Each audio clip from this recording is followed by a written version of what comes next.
Hej. Brianna. Tikilloati, velkommen til. Jeg er rigtig glad for at se så mange mennesker.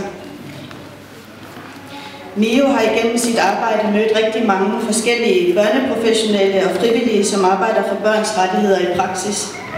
Og vi er flere gange blevet overvældet og dybt rørt over det kæmpe engagement, som vi oplever. Vi besluttede os for at oprette en pris, en MIO-pris, som skal anerkende personer, som gør en særlig indsats for børn, sætter fokus på nogle særlige udfordringer, som børn oplever, eller finder gode og nytænkende løsninger på komplicerede problemer, trods vanskelige arbejdsvilkår.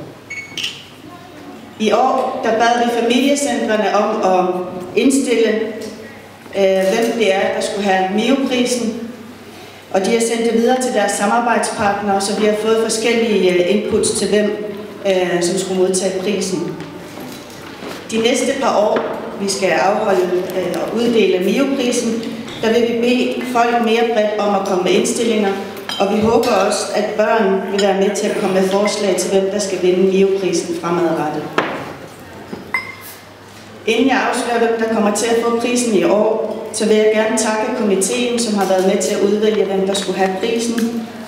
Allerførst Inuk Borup Nielsen, som ikke er her i dag, men som repræsenterer vores børneråd.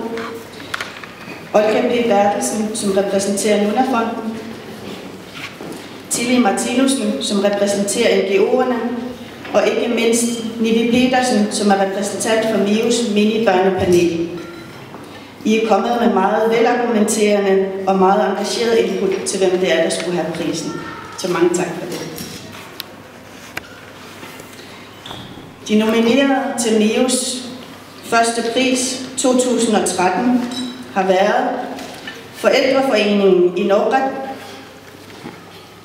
projektet Timi Asimi og ildsjælen Timor Mølgaard. Komiteen har besluttet, at MIO-prisen 2013 går til Norge.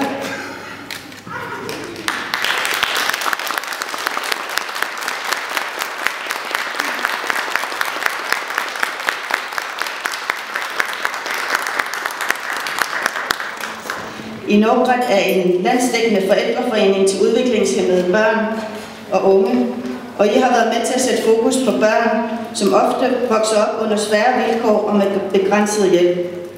Norges utrættelige hjælp til udviklingshæmmede børn og deres familier er en ubeskrivelig lettelse for de mange forældre, som der i foreningens meget korte tid har fået hjælp af jer.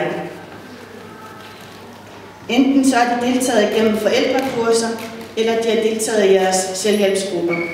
I har været rigtig mange steder rundt på kysten på meget kort tid. Det synes vi er meget beundringsværdigt. Forældre har altid en særlig rolle for børn. Og med jeres arbejde, så viser I et kæmpe engagement, og I viser, at I lever op til det ansvar, I har som forældre, også når det er svært.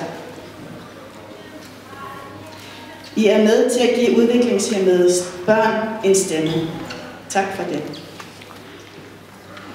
Foreningen har sat fokus på udviklingshæmmede børn, men generelt også på vilkår for børn med handicap, noget som har været usynligt igennem en årrække. Med jeres kamp er det lykkedes at skabe debat i samfundet om udviklingshæmmede, men også generelt i forhold til børn med handicap, også på et politisk plan. Det er et tiltrængt område at sætte fokus på, og I gør det rigtig, rigtig flot. MIO-prisen går til Norge som en anerkendelse for et flot og beundringsværdigt arbejde, og det er mit håb, at den her pris og jeres store arbejde kan være med til at opmuntre til opstart af andre foreninger i lignende slags, for eksempel til et skole- og hjem-samarbejde. Tillykke med prisen, og tusind tak for jeres indsats. Det går det til.